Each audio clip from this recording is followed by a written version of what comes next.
함께 읽은 요한복음 16장 7절에서 14절 말씀을 가지고 신앙생활은 무엇으로 하는가? 오늘 이와 같은 제목으로 함께 은혜를 나누고자 합니다. 한번 따라해 볼까요? 신앙생활은 무엇으로 하는가? 여러분, 잠수부가 물속에 들어갈 때 꼭 필요한 게 있어요. 뭐가 있을까요? 산소통이 필요하죠. 무엇보다도 그냥 물속에서 우리도 헤엄칠 수 있어요. 하지만 좀 더 다양한 일을 할 수 있고, 또 이 물속 안에 있는 다양한 요지경 세상 속을 구경하려면 산소통이 있어야 구석구석 잘 살펴볼 수 있을 겁니다. 이 산소가 없으면 여러분, 물속에서 자유할 수가 없어요. 왜냐면 우리는 아가미가 있는 것도 아니고 우리 뱃속에 부래가 있는 것도 아니고, 오늘 우리는 물속에서 생활하는 것이 여의치 않기에 산소가 필요하지요. 우리 신앙의 세계도 마찬가지입니다. 물에서 호흡하는 우리 인간에게 마치 꼭 물속이라고 하는 별 세계를 들여다보는 것처럼 이 산소통은 너무나도 중요하죠. 육신으로 살아가던 세계에서 이 영적인 세계의 별 세계를 보기 위해서는 무엇보다도 이 중요한 산소통이 있어야 되는 것처럼, 우리 육신의 영역으로는 할 수 없는 일을 넘어서기 위해서는 이 잠수부에게 산소통처럼 뭔가 특별한 것들이 필요하게 되어집니다. 그게 뭐냐? 그것은 바로 성령이 오늘 우리 가운데 임재하시는 성령 강림이라고 하지요. 영적인 세계를 살게 만드는 영적 산소통과 같은 것이 바로 성령의 은혜입니다. 우리가 살아가는 이 신앙생활 가운데서 우리 생존을 자유하는 필수 요소가 바로 그것입니다. 그래서 우리는 이 성령과의 관계를 소홀히 여기거나 때로는 그저 우리 삶의 중심이 아닌 주변적인 것으로 여겨져서는 절대로 안 되는 것이죠. 왜냐하면 저를 봐주세요. 초대교회는 성령으로 충만했고 성령으로 그들의 사역을 일했고 성령 안에서 그들이 존재했고 성령으로 부흥케 되어지고 확장되어진 줄로 믿습니다. 그들의 목숨이 왔다 갔다 하는 그런 상황 가운데서도 내 힘이 아닌, 우리의 능력이 아닌 오직 성령의 능력 가운데 그들이 충만하고 깊어지고 넓어지고 강하게 된 줄로 믿습니다. 우리의 주 되신 예수님도 성령으로 잉태되고 성령으로 아버지와 하나 되어지고 성령으로 불가능했던 그 십자가도 지게 되었고 성령으로 부활케 되어지는 놀라운 역사가 일어난 줄로 믿습니다. 그런데 우리가 신앙생활하면서도 이처럼 중요한 성령에 대해 우리가 의식하지 않거나 의지하지 않고 신앙생활을 할 수 있다? 그것은 여러분 진짜가 아닐 거예요. 진짜는 무엇보다 성령에 의지하는 우리의 신앙이 되어야 될 줄로 믿습니다. 그래서 우리 신앙이라고 하는 것은 성령에 의해서 시작이 되어지고 성령 안에서 유지되어지고 성령 안에서 아름다운 열매를 꽃피우게 될 줄로 믿습니다. 그런 의미에서 신앙생활은 무엇으로 하느냐? 첫 번째로 이 성령에 대한 의미를 잘 알아야만 합니다. 같이 한번 따라해 볼까요? 성령 강림의 의미를 알자. 이 성령 강림이라고 하는 것은 우리에게는 파격적인 축복과도 같은 것이죠. 오늘 본문에 예수님은 뭐라고 말씀하느냐? 내가 떠나가는 것이 너희에게는 더 좋을 거야. 여러분, 이해가 되시겠어요? 오늘 본문의 배경은 예수님께서 십자가를 지시기 전날 밤, 바로 전날에 오늘 본문의 사건이 바로 일어나게 됩니다. 3년 동안 여러분 동고동락했던 이 제자들, 그런데 스승님만을 의지하고 바라보고 있는데 스승님이 언젠가 이런 말하는 거예요. 나는 간다. 근데 너희들은 나 가는 곳에 못 와. 지금은 갈 수도 없고 너희들은 할 수도 없어. 그러니 여러분이 분위기가 갑자기 싸해지죠. 도대체 우리 스승이 나한테 뭐라고 하는 거야? 아니, 가면 같이 가야지. 왜 혼자 간다는 거야? 그리고 우리는 갈 수도 없대. 이거 뭐지? 우리 지금까지 속았나? 이거 뭐 하는 거야 도대체? 여러분, 그럴 거 아니겠어요? 우리 장로님만 아멘 하시는데. 응? 만약에 제가 여러분들한테 여러분 저는 지금 어디 갑니다. 그럼 여러분들 이해하시겠어요? 저 목사가 어디 간다는 거예요 도대체? 해외여행 가나? 어디 선교 가나? 뭐 어디 가나? 근데 우리들은 안 데려간대. 혼자만 간대. 여러분 그러면 어떻게 했어요? 마치 꼭 이런 상황이 지금 발생하고 있는 거예요. 예수님이 없는 상황을 이 제자들은 생각조차도 못했습니다. 그런데 그런 주님이 말하기를 내가 나가야 내가 떠나가는 것이 너희에게는 훨씬 좋은 것이다. 예수님은 믿는 자들에게 무엇보다 성령이 임해야 된다고 하는 것을 말씀하고 있었습니다. 그렇다면 여러분 성령은 누구실까요? 이 기독교에서 말하는 이 성령이라고 하는 것은 참 신비롭고 아주 특별한 것이죠. 우리가 이 성령님을 이야기하려면 삼위일체에 대한 이야기를 해야 돼요. 삼위일체, 셋이 하나인데 이 하나가 또 셋이라는 거예요. 우리 학교 다닐 때 선생님이 1 더하기 1은 뭐라고 그랬어요? 1 더하기 1 이잖아요. 근데 한 학생이 선생님 1 더하기 1은 하나입니다. 이게 뭔데요? 그랬더니 물방울과 물방울이 만나니까 하나가 되었습니다. 아니 이가 어디 있어요? 하나예요. 그러는 거예요. 마치 꼭 이것처럼 삼위 되시는 하나님은 본래 하나이면서도 또 성부 하나님과 성자 예수님과 성령 하나님은 각기 다른 역할들을 하고 계신다라는 것이죠. 성령 강림이라고 하는 것은 바로 이처럼 성령 하나님께서 오늘 우리 가운데 임재하시고 역사하시는 것을 의미합니다. 사실 예수님이 계셨다. 그리고 그분은 떠나셔야만 했어요. 왜냐하면 이 육신에 한계가 있었기 때문에 그렇습니다. 예수님은 똑같이 오늘 우리와 같이 배고픔도 느끼셨고, 그리고 채찍질을 당하시면 아픔도 느끼셨고, 때로는 가시면류관을 머리에 씌울 때마다 신음으로 고통을 내셨던 것이 바로 예수님이셨습니다. 이 육신의 한계를 뛰어넘어서서 모든 사람들과 더불어 우리 주님은 함께하고 싶었지만 이 육신의 한계를 안고 있으셨어요.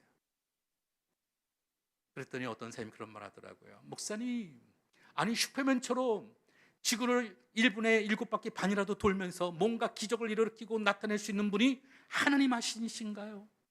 아니 왜 그 하나님이 그것도 못하신대야? 여러분 그럴 수 있잖아요. 근데 우리 주님은 사실 우리를 구원하기 위해서 우리하고 똑같은, 그 사람은 슈퍼맨이 아니고 우리하고 똑같이 배고픔도 느끼고 아픔도 느끼고 똑같이 우리가 하루에 걸을 수 있는 양이 얼마 되지 않는 똑같은 인간의 모습을 지니셨다라는 것입니다.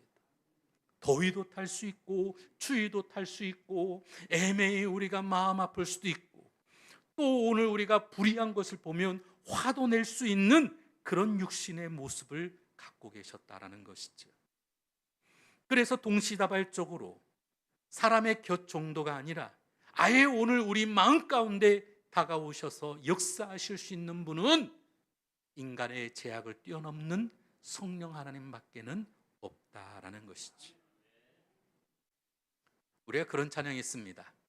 이 기쁜 소식을 온 세상 전하세. 우리는 주님이 오셨다 하면 기쁘게 전할 수 있는 우리의 좋은 소식이죠. 복음입니다. 그런데 하나님의 입장에서 본다면 이거 참 여간구역이 아니죠.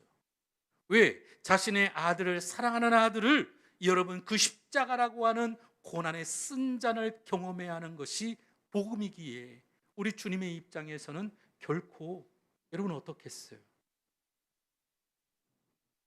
아픈 거죠. 성령님은 어떠실까요? 이 기쁜 소식이 오늘도 인간의 부패하고 그리고 오늘 우리 마음 가운데 나밖에 모르는 오늘 우리 가운데 찾아오시는 마치 꼭 십자가의 순환과도 맞먹는 우리 주님의 여러분 이 성령의 역사 아닐까요? 우리 마음이 제일 더럽잖아요. 사람의 마음이 제일 더러워요. 안 그래요? 사실 오늘 우리는 남한테 지는 거 싫어하고 피해 입는 거 싫어하고 남들보다 더 좋은 집, 더 좋은 것을 갖고 남들보다는 내가 하는 것이 더 귀하고 남들이 뭐라 하기 전에 내가 하는 것은 누구보다도 행복한 일이 되기를 원하는 것이 인간의 마음 아니겠어요? 그런데 그런 오늘 우리 마음 가운데 성령님이 오신다. 내 안에 더러운 마음 가운데, 이기적인 마음 가운데 성령님이 역사하신다. 이거 결코 쉬운 일은 아닐 거예요. 그럼에도 불구하고 이렇게까지 하시는 이유는 인간이 그만큼 연약하고 취약하고 부패한 그 성품 속에 우리가 할 수 있는 일이 없기 때문입니다. 그래서 지난 몇 주 동안 우리 힘이 아닌 오직 성령의 힘에 의지하는 법에 대해 계속 이야기하는 이유가 바로 여기에 있습니다. 그분은 이리 오라고 그냥 윽박지르거나 따라오라고 하면서 그냥 멀리 뛰어가는 분이 아니시고 우리 곁에서 함께 오늘도 손잡고 같이 가자고 격려하시고 위로하시는 분이 성령님이라는 것이죠. 우리가 믿음으로 구원을 받고 신앙생활을 한다면 적어도 내 힘과 내 뜻이 아닌 성령님이 오늘 우리의 삶을 이끌어 가시는, 드라이빙 하시는 그와 같은 은혜가 우리 가운데 역사되어져야 될 줄로 믿습니다. 그래서 가장 중요한 신앙생활은 무엇으로 하느냐? 두 번째로 성령의 지배를 자청해야만 합니다. 따라합시다. 신앙생활은 성령의 지배를 자청해야 한다. 여러분, 이렇지 않으면 우리는 옛 습관으로 늘 돌아가요. 우리 과거의 사람들은 어때요? 내가 할 수 있어.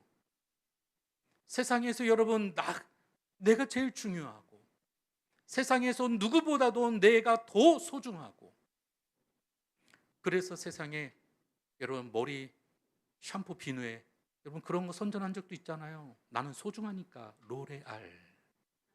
여러분 그렇게 했잖아요. 나는 소중하니까. 요즘 TV를 켜보세요. 여러분 모든 그 예능이나 이런 모든 것들 가운데 다 똑같은 말 합니다. 나만 아니면 돼. 내가 중요한 거죠. 세상의 모든 중심이 다 자기 안에 있습니다. 그런데 우리가 신앙생활하면서 우리가 구원받았음에도 불구하고 여전히 구태의연한 그와 같은 삶을 살아가면 우리의 삶에는 갈등과 참담함이 존재할 수밖에 없습니다. 내가 믿음으로 구원받았음에도 불구하고 여전히 세상 속에서 똑같이 살아가다 보면 누가 제일 잘할 수 있어요? 우리가 압니다. 이게 지금 제대로 된 건지 아닌지 우리 마음의 선한 양심을 통해, 그리고 내주하시는 성령의 은혜를 통해 지금 하고 있는 일이 잘하는 것인지 못한 것인지 누가 알아요? 우리가 압니다. 우리 스스로 깨달을 수 있어요. 그래서 에드리언 로저스라는 목사님은 미국에서 가장 유명한 방송 설교 가운데 한 사람이었어요.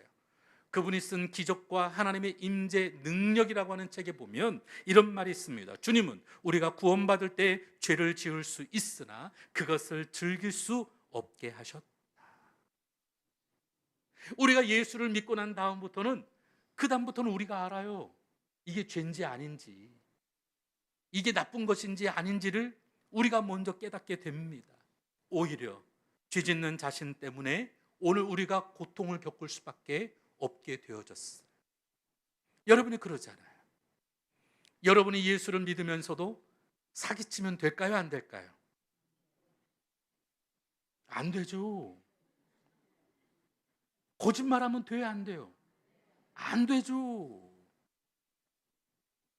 남을 속이거나 남을 등치거나 남의 것을 뺏거나 여러분 그러면 안 돼요. 오늘 우리가 더 잘 알기 때문에 그렇습니다. 왜냐하면 이것이 죄인지 아닌지 우리가 더 잘 알아요. 그래서인지는 몰라도 사도 바울은 이런 상태에 있을 때 이런 탄식으로 고백을 했습니다. 로마서 7장 21절 같이 읽겠습니다. 시작.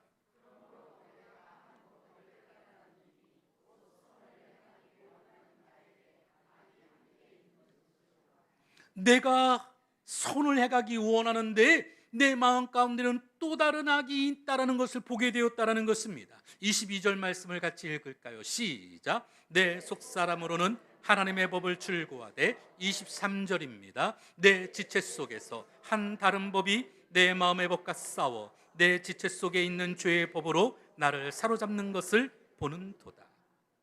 내 속사람으로는 하나님의 법을 즐거워하는데 내 지체 속에 또 다른 마음의 법이 싸우고 있다는 거예요.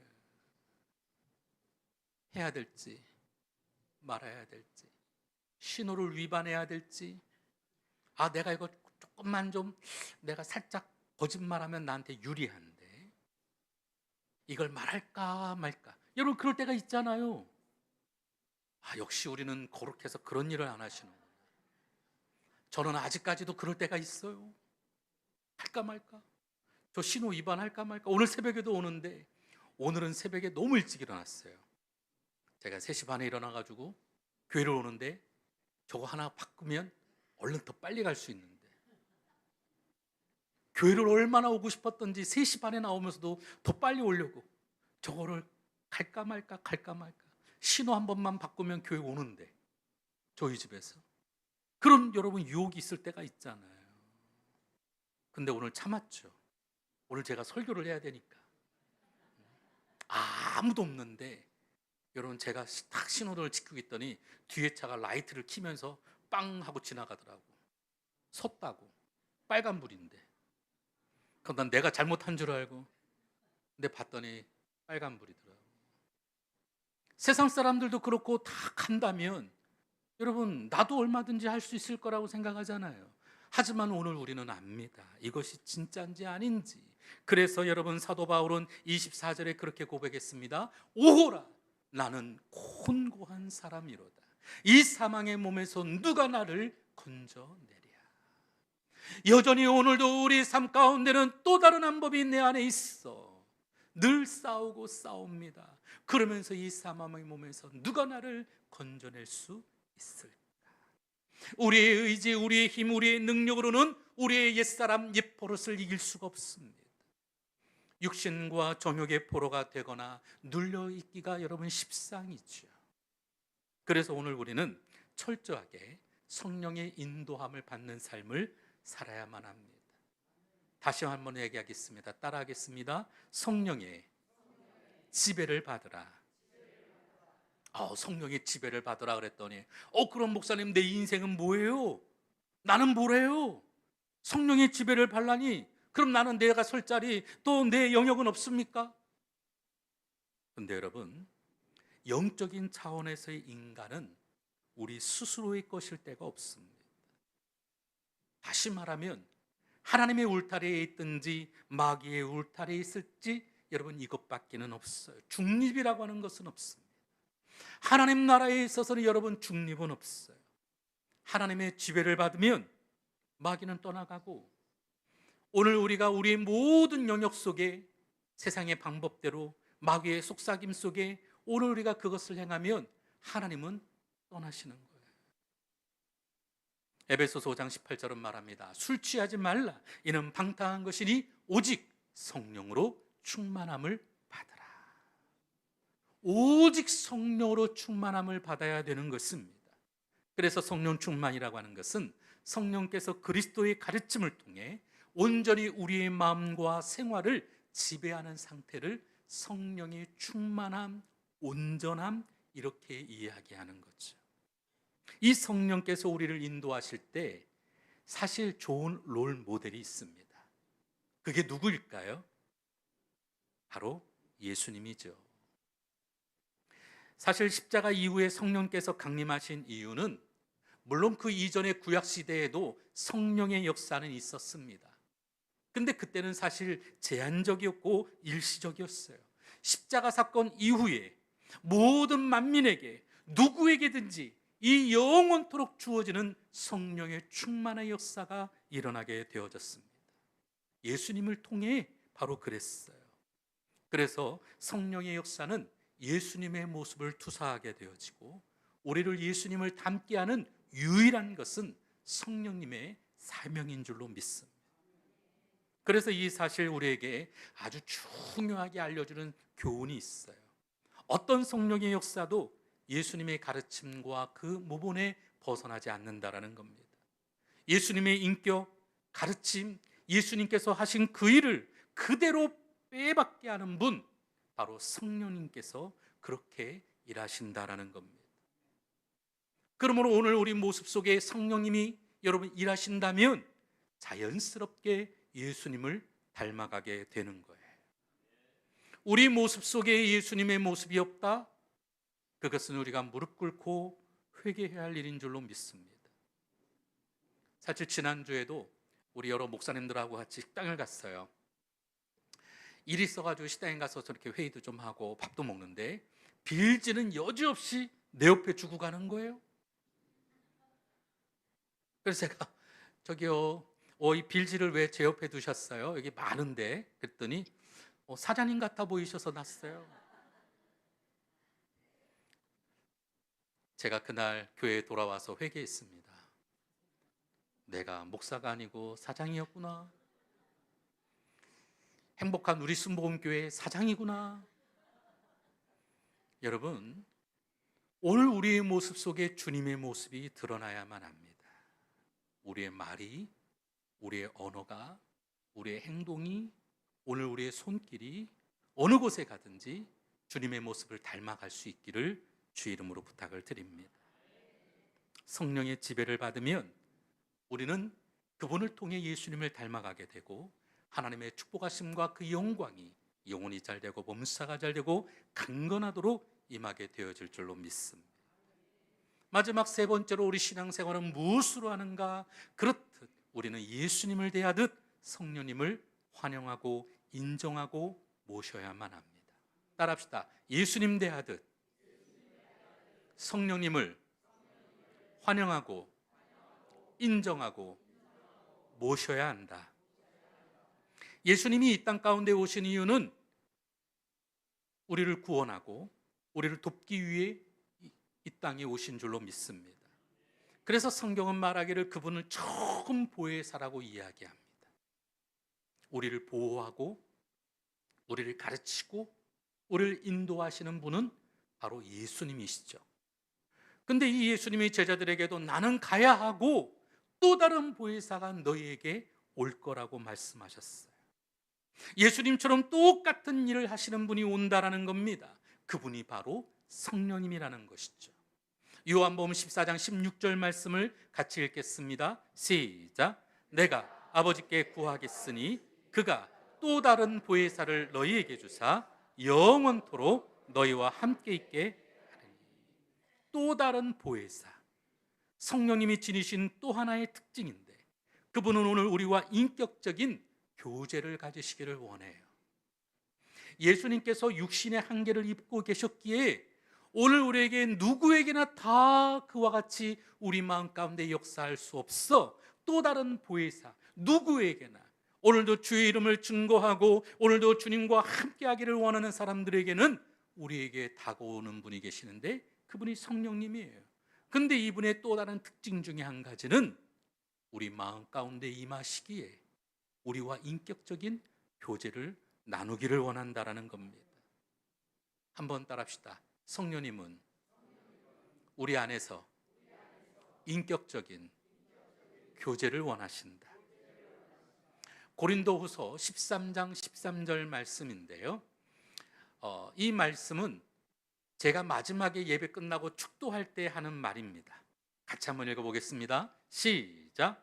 주 예수 그리스도의 은혜와 하나님의 사랑과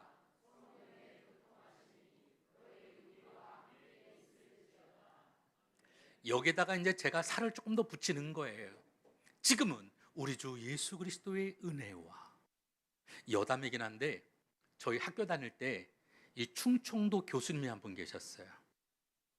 이분이 목사 안수를 처음 받고 이 채플 예배를 딱 드리다가 축도를 하는데 마지막에 손을 탁 들었어요. 갑자기 침묵이 쫙 흐르는데 그분이 그러는 거예요. 시방은 우리 주 예수 그리스도의 갑자기 지금은 여러분 시방이라는 뜻이 원래 충청도 사투리거든요. 시방은 지금은 거기다가 살을 붙어서 제가 이제 축도를 하는 거예요. 근데 이 축도의 내용 가운데 가장 핵심 중에 하나는 성령님께서 교통하신다라는 거예요. 이 교통이 우리 가운데 마치 꼭 차를 운전하시는, 물론 그런 뜻도 있겠지만, 원래 이 교통이라고 하는 원래 원어의 뜻은 커뮤니케이션, 소통하다라는 거예요. 그분이 오늘 있는 포지션이 우리 마음이기에 오늘 우리 가운데 인격적인 교제를 마치 커뮤니케이션, 교제를 나누기를 원하신다라는 겁니다. 하나님을 아버지라 부르고 예수님은 육신을 입고 우리 곁에 오셨기에 사실 이 인격적인 교감을 나누는 것, 여러분 우리가 다 쉽지 않잖아요. 여러분 예수님을 직접 본 사람도 없잖아요. 지금 이 자리에 우리 예수님이 오시는 거 어떻게 알겠어요? 그래서 성령님이 오늘 우리 마음 가운데 임재하시듯 성령님을 통해 교제를 나누기를 원하시는 겁니다. 근데 많은 사람들이 오해해요. 그 대체적인 오해가 뭐냐? 우리 성령님을 마치 꼭 능력, 때로는 힘, 때로는 어떤 강력한 포스. 그래서 예전에 부흥사들이 보면은 성령 충만 안 받으라, 불러 이런 일 많이 했잖아요. 그죠? 괜히 앞에 나오라고 그래가지고 막 뒤로 넘어뜨리려고 그러고 쓰러뜨리려고 그러고 어디 병이 나왔다 그러고 뭐가 있다 그러고 막 아니면 막 윽박 지르면서 막 그런 적 있잖아요. 황금하라고. 이번 그런 일 얼마나 많아요. 결론은 버킹검이 아니라 헌금하라고 하면서 막 그냥 블라블라블라 이런 일 얼마나 많았어요. 저도 할 수 있어요. 근데 안 하는 거죠. 사실은 성령의 은혜는 바람같이 불같이 크고 놀라운 일도 있겠지만 무엇보다 우리 가운데 역사되어지는 바로 인격적인 만남이 중요한 것이죠. 그분은 하나님이시고 그분은 인격적이신 분입니다. 마치 예수님을 대하듯 성령님을 우리가 대하고 인정하고 환영하고 모셔드려야만 하죠. 1964년 대저동에서 조영기 목사님께서 서대문으로 교회를 옮기게 되어졌습니다. 그때 당시 성도수가 3,000명. 야, 지금 우리 행복한 우리 교회하고 비슷합니다. 할렐루야. 누가 아멘 하셨어요? 우리 권사님 이따 예배 끝나고 저 오세요. 제가 선물 드릴게요. 일부회 때는 아무도 아멘 안 하더라고. 제가 뭔 소리야? 그러던데. 조영기 목사님께서 서대문에서 목회하실 때인데요, 새벽 예배를 마치고 텅 빈 성전에서 기도하던 가운데 이런 음성이 들렸습니다. 용기야, 성령님과 교제하는 것에 힘쓰라. 저도 성령님 알아요. 인격적으로 저도 얼마나 방언도 열심히 하고 기도 열심히 하고 있는데요, 그때 또 음성이 들렸어요. 성령은 하나의 체험이 아니라 인격자심으로 성령님과 깊은 교통을 해야 한다. 그럴 때 동풍에 매출하게 몰듯이 영혼들을 내가 보내주리라.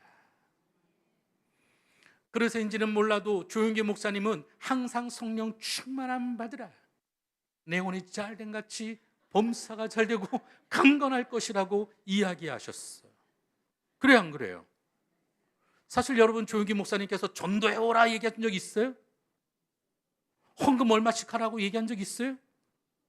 저도 어린 시절 여의도 순복음교회를 다니다 보니 조 목사님 설교를 많이 들었어요. 지금도 목회자로서 목사님 설교를 잘 연구해 봅니다. 그런데 한 번도 전도하라 해본 적이 없어요. 그분은 또 헌금을 얼마를 내라고 해본 적도 없어요. 그죠? 성령 충만함 받으라. 영혼이 잘되고 몸살 잘되고 강건한 것은 바로 성령의 은혜라는 거예요. 이것이 우선되어져야 나머지 것들이 영혼이 잘되는 사람에게 여러분 묶여있던 모든 착고가 풀려지듯 우리 안에는 모든 문제가 해결되어지고 전도도 되어지고 성령의 충만한 은혜가 내 안에 드러날 때 사람들이 사는 역사가 일어나게 되어진다는 겁니다. 그래서 조영기 목사님은 이때부터 성령을 사역의 도구라고 생각하지 않았습니다. 다른 세상 사람들처럼 블라블라블 이런 것도 안 하셨어요. 그저 믿음으로 성령 충만하는 것. 그리고 기도하라고 이야기하셨습니다. 인격적인 교제의 대상으로 성령님을 인정하고 환영하고 모셔드리고 의지하는 생활을 하도록 그렇게 말씀하셨습니다. 그래서 그분은 이런 말도 했어요. 잠을 잘 때면 성령님, 저 오늘 하루도 애쓰고 노력했습니다. 저 이제 잠을 잡니다. 내일 아침에 뵙겠습니다. 아침에 일어나서는 성령님, 오늘 하루도 성령님과 더불어 하나님의 지혜와 지식과 총명의 은혜를 더하시고 예수 그리스도의 이름으로 하나님 아버지를 잘 섬길 수 있도록 도와주세요. 설교할 때면 항상 그 옆자리에 강대상 옆자리를 비워놓고 성령님 자리라고, 성령님 이곳에 앉으시라고, 성령님 저 설교합니다, 같이 해주시죠, 도와달라고 기도합니다. 그들 때 삼천의 벽이 무너지고 대한민국 역사상, 세계의 기독교 역사상 가장 크고 그리고 가장 성장하는 교회가 될 수 있었습니다. 그러므로 여러분, 우리 삶에 있어서의 문제보다 더 큰 것은 없어요. 성령님만을 의지하고 그분을 환영하고 모셔드리고 항상 동행하시기를 바랍니다. 운전할 때에도 성령님과 함께 여러분 기도하며 여러분 그분을 모셔드리고, 내가 일할 때에도, 내가 물건 하나를 팔 때에도 성령님이 나와 함께 하시듯 그렇게 대하고, 내가 누군가를 만나 교제하며 때한 누군가를 이야기할 때도 성령님을 의지해서 내가 오늘 만나는 사람, 내가 어느 곳을 가든지 성령님 나와 함께 하시고 내가 말하는 모든 것에 주의 은혜로 채워지게 하여 주옵소서. 오늘도 우리도 이런 믿음의 삶을 살아갈 때 진짜 하나님이 기뻐하시고 성령님이 우리를 통해 행복한 삶을 열어주실 줄로 믿습니다. R.A. 토레이 목사님은 이런 말을 했어요. 모든 거듭난 이들과 성령께서 함께 하신다는 것은 분명한 사실이다. 그러나 성령을 깊은 곳에 감추어 놓고 의식조차 못하는 신자들이 많이 있다.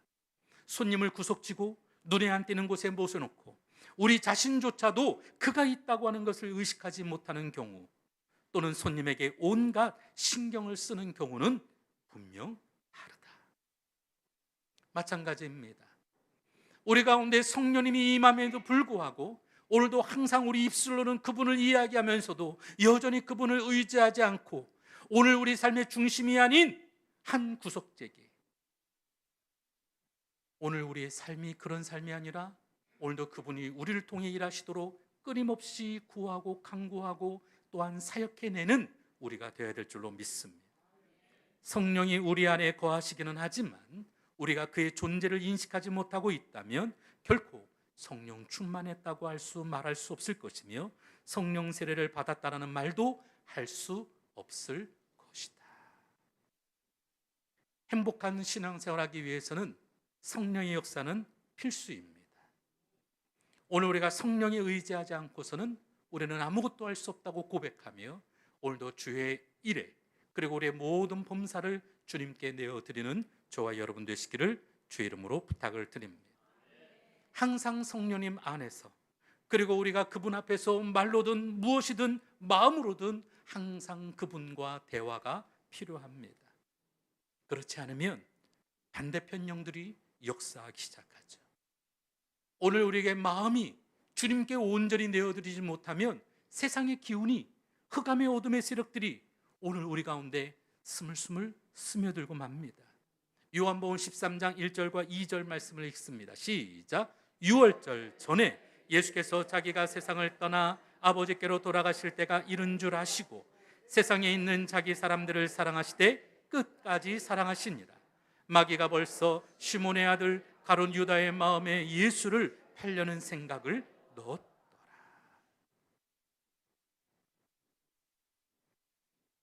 마귀가 바로 이 시몬의 아들 가룟 유다의 마음 가운데 오늘도 주님을 팔 생각을 넣었다라는 거예요. 우리 26절부터 27절 말씀도 같이 읽습니다. 시작. 예수께서 대답하시되 내가 떡 한 조각을 적셔다 주는 자가 그니라 하시고 곧 한 조각을 적셔서 가룟 시몬의 아들 유다에게 주시니 조각을 받은 곧 사단이 그 속에 들어간지라. 이에 예수께서 유다에게 이르시되 내가 하는 일을 속히 하라 하시니. 오늘 본문에 뭐라고 말합니까? 유다에게 사단이 들어간지라.